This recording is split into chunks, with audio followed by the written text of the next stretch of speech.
Getting familiar with Proliance. Part 2, Workflow and Notices. The Proliance workflow engine automates action item and distribution management based on the state of a document. A workflow action places a document in one state from another state, be it forward, backward, or some optional path in the life cycle of a business process. Upon that action, Proliance generates a notice to none, one, or more users for the next action, while it may also CC additional users to keep them informed. Proliance maintains a history of every action taken, and the Proliance security system ensures that only authorized users can take specific actions, edit documents, or even edit specific fields based on the state of the document. Every document in Proliance has a workflow tab that contains an interactive workflow diagram allowing you to see where the document is in the overall workflow, as well as what steps remain and who will be involved in those steps.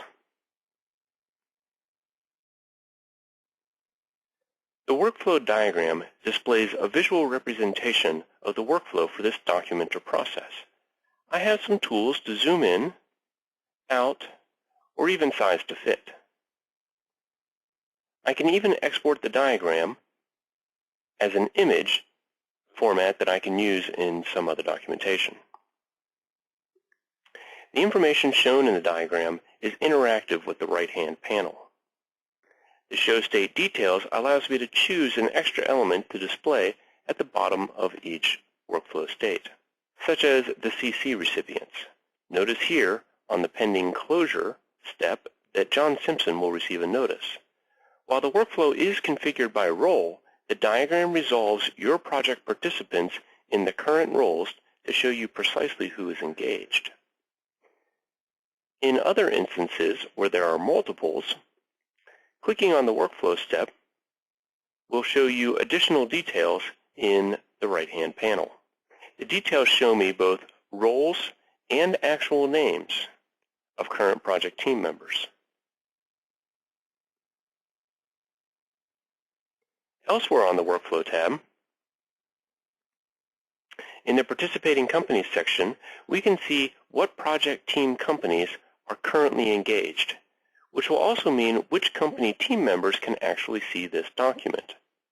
The Sharing button on the toolbar allows me to add or remove shared companies simply by choosing Share or Unshare and selecting any companies I might want to share with.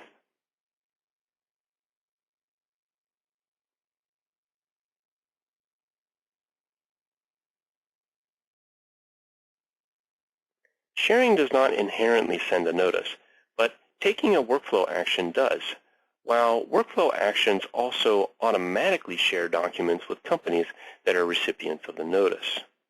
A simple click of the Workflow Execution button from the top toolbar reveals a notice message dialog, showing the recipient's requested action, message, priority, and due date.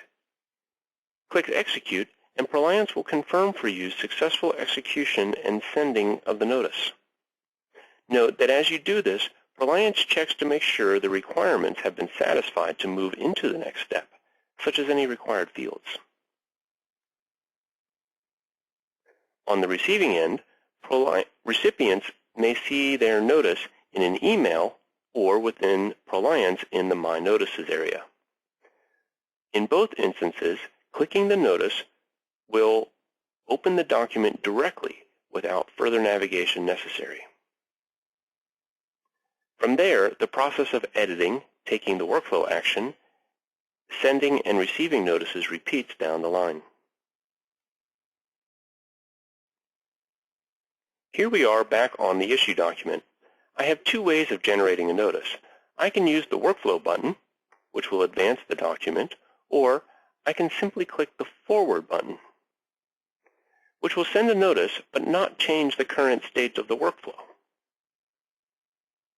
Forwarding is a good way to rope in more team members for collaboration.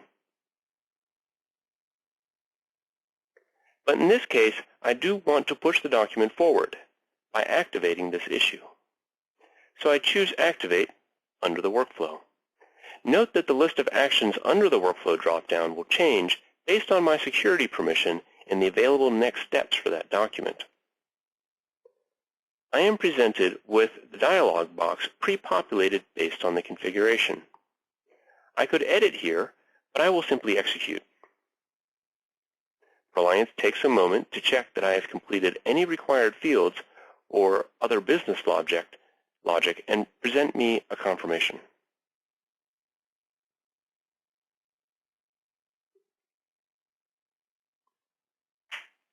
That action generated notices to myself and my colleagues. Here, I see every action that is being requested of me in the program or project. I can use the View dropdown in order to filter my list by type or by due date range.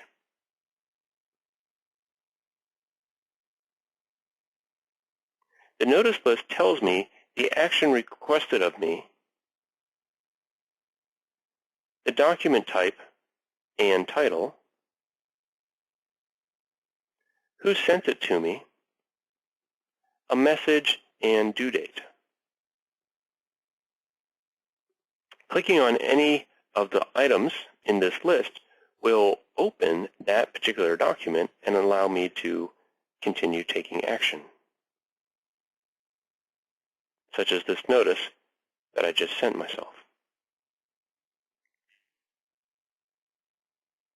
As items come into my notices, and I may want to remove them, be they obsolete or no longer applicable, I can simply select them, one or many, and underneath the Tools button, choose the Archive. The notice is not deleted, but is instead moved to the Archive folder underneath my notices.